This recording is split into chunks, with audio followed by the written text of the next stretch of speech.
Welcome to the Pauper's Luck channel, boys and girls, and welcome to our very first deck tech video. Now, this will be in relation to the modern format, and the deck is called Phyrexian High Priest.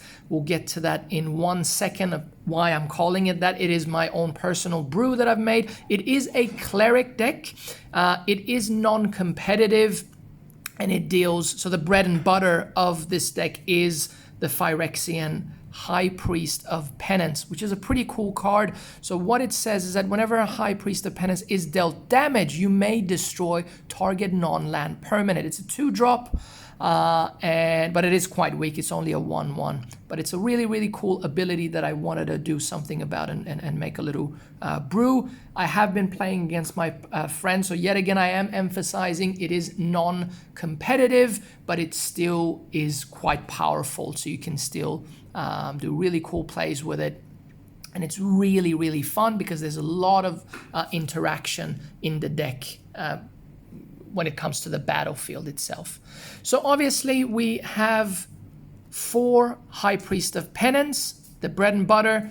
How do we make the opponent deal damage to this card? So the deck itself is Orzhov, but I am splashing red in it, and I'm being a bit cheeky here because Gutshot obviously allows us to play this wonderful red card, and we're paying Phyrexian mana, which basically means that we don't have to pay red. We can pay 2 life instead of it. And obviously we want to shoot the High Priest with this 1 damage. You can use it to get rid of like planeswalkers and creatures on the battlefield if it's posing a real threat to you. But they're mainly for shooting our own High Priest. Now the problem here is because the High Priest is only 1 toughness, it will die. We don't really want our High Priest to die immediately, so we need to find something to keep it alive.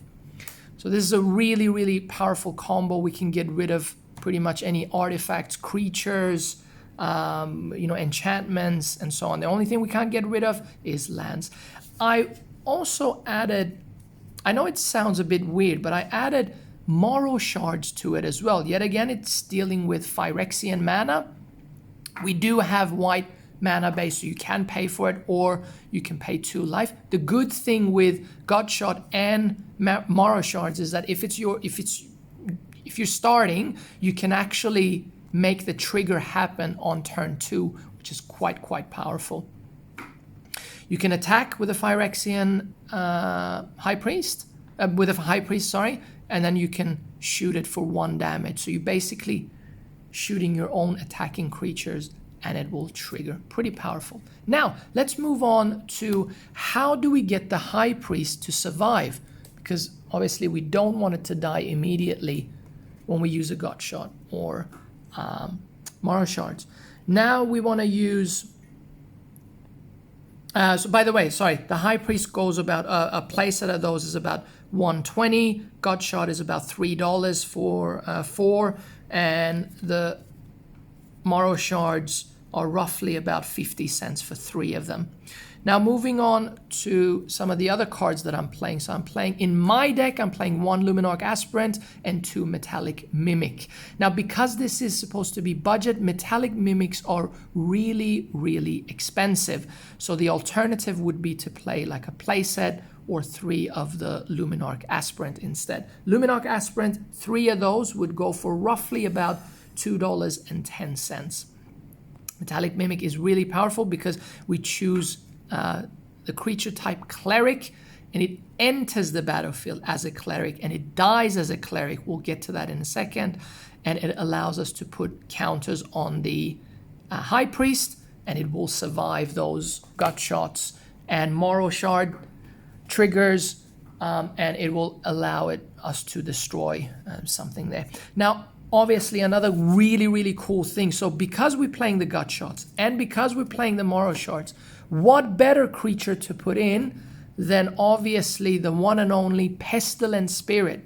It's a 3-drop, 3/2 Menace, Death Touch, really powerful. Instant and sorcery spells you control have death touch. So if they attack us with everything, surprise, Morrow Shards, 1 damage to all your creatures, they're all dead. Or gut shot, same thing, 1 damage to a creature and it's dead.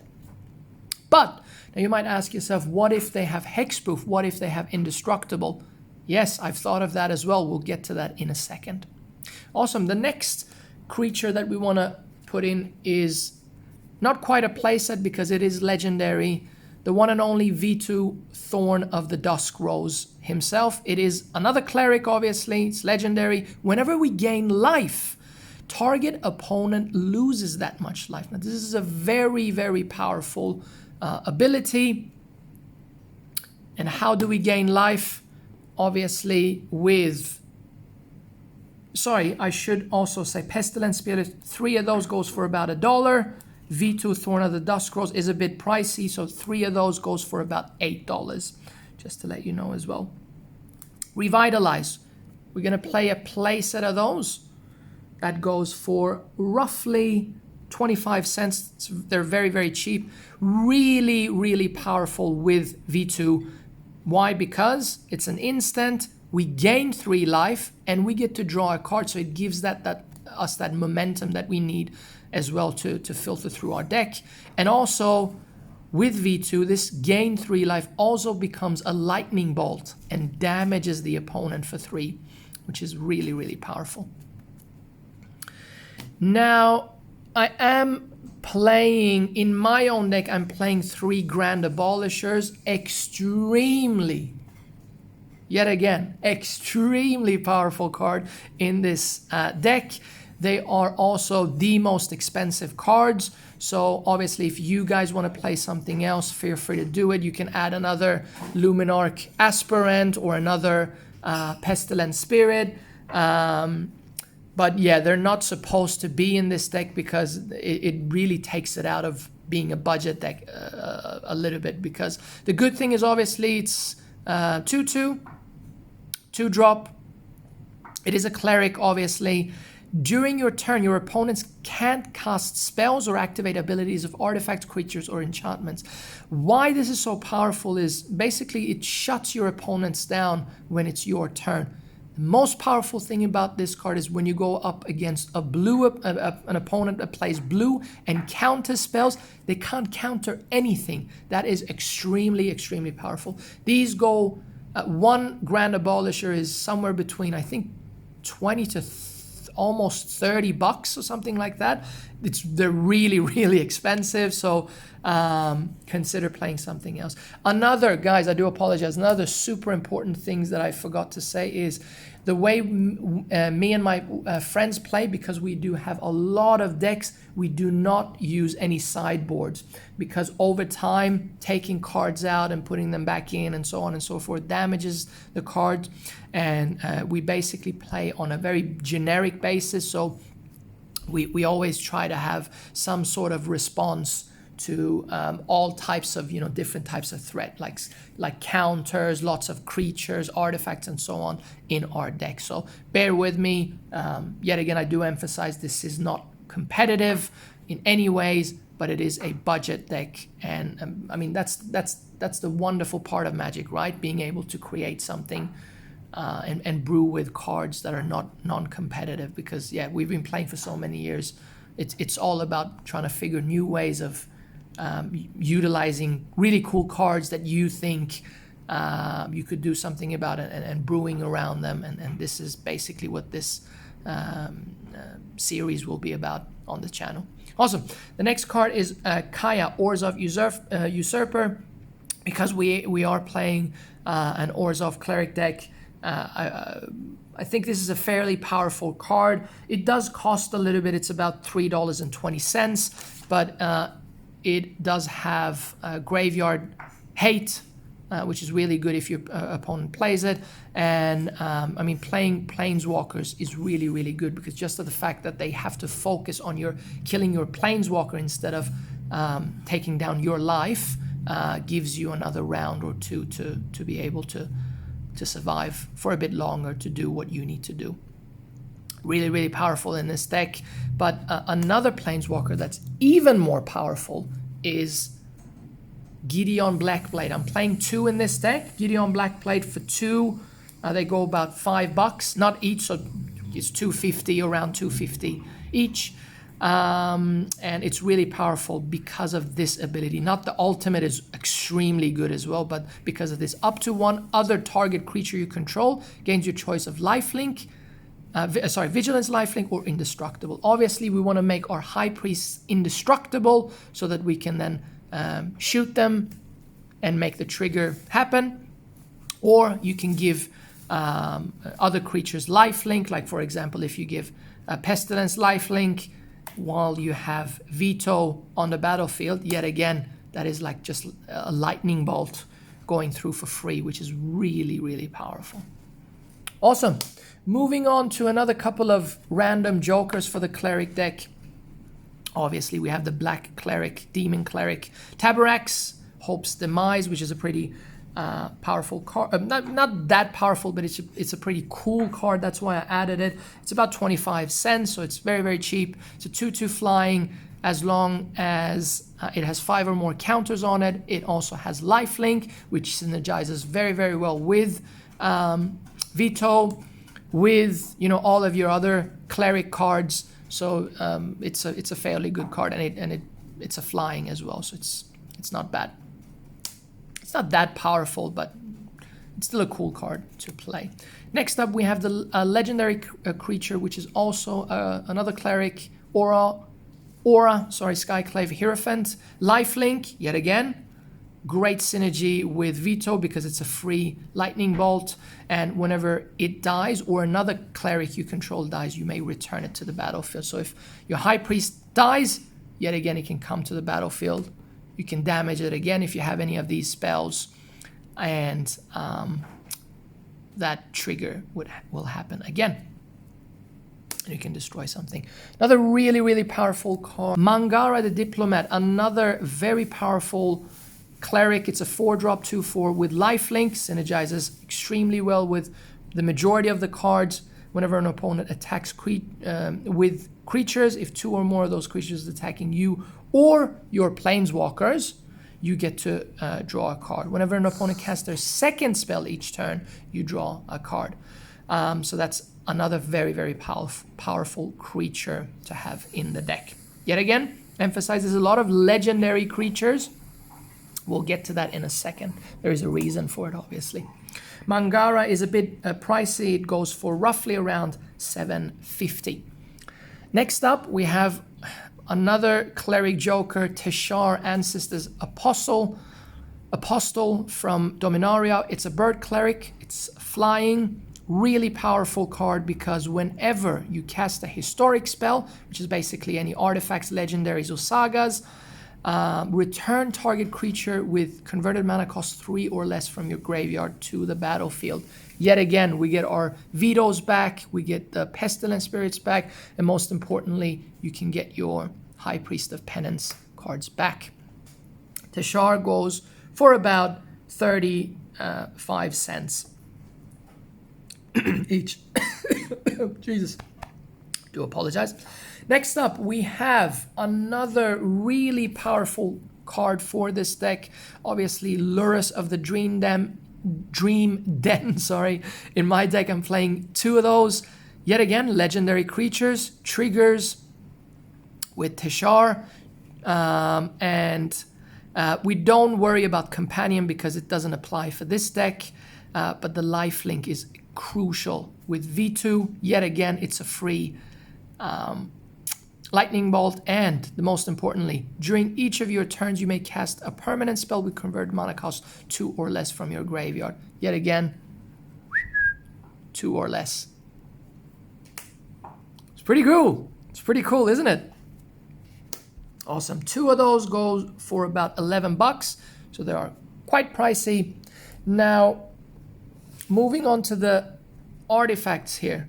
Shadow Spear, extremely powerful because it's very quick and you get +1/+1, your creature gets trampled and lifelink. Lifelink is extremely powerful for this deck because of Vito, and you can, for example, equip it to a High Priest and it allows you to gut shot it without the High Priest dying. And another really, really powerful ability for this deck is this. You remember when I said about, when I was talking about, hey, what if your opponent has creatures with hexproof and indestructible? Where? Well, here you go. Pay 1, permanent your opponent's control, lose hexproof and indestructible until the end of turn. This is extremely powerful. Why? Because you can destroy him with High Priest, or if you have a Pestilent Spirit out, your gut shots, your Mara shards become lethal. This just 1 damage becomes lethal. So it is extremely, extremely good in this deck. Also, it is a bit pricey, $16 for those 2 that I'm playing. There is a budget version. Instead of those 2, if you want to bring down the price a bit, you can play a card called Glaring Spotlight. 2 of those would cost you roughly about $2, which is significantly cheaper. Awesome. Moving on to the last card on the board.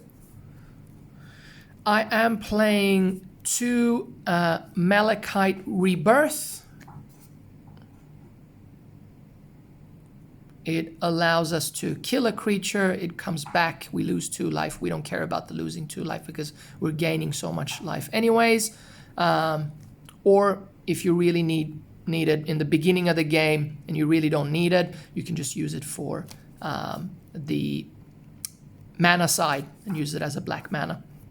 Really powerful. Yet again, when our High Priest dies, we can get it back into the field again, or any of our other important creatures. I'm playing 2 of those. Now I am playing an Agadim, the Undercrypt.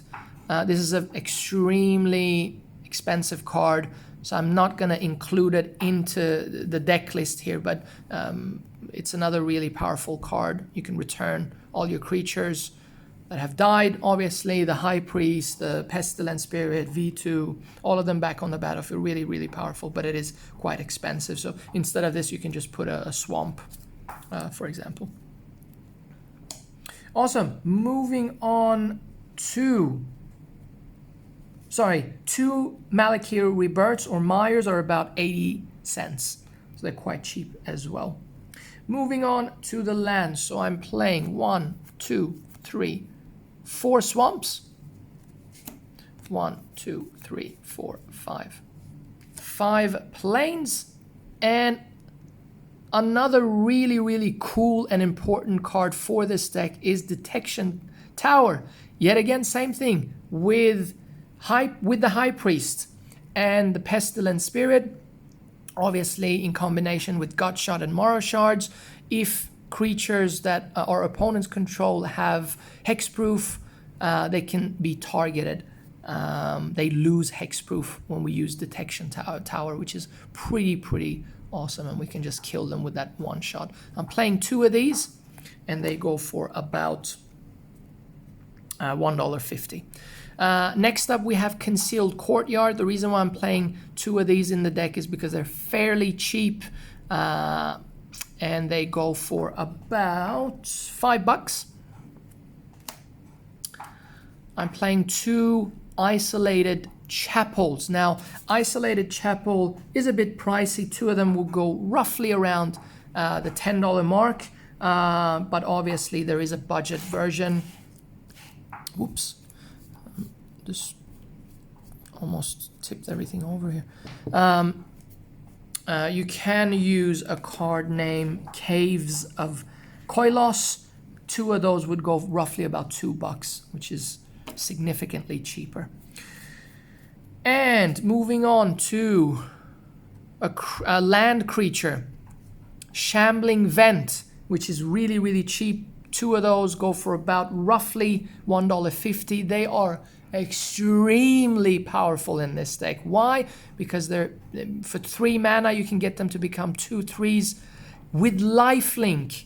So basically with V2, if you have V2 on the battlefield, you will get that trigger, and it's like you're shocking your opponent for free, which is really, really good. And they're really good to play against blue decks as well, that deals with a lot of counter spells and so on and so forth. If you get them on the battlefield, at least you have something to work with. You can swing with these after a little while, which is quite powerful. And the 2 last cards, I'm playing 2 Godless Shrines because I just had to. They're really expensive.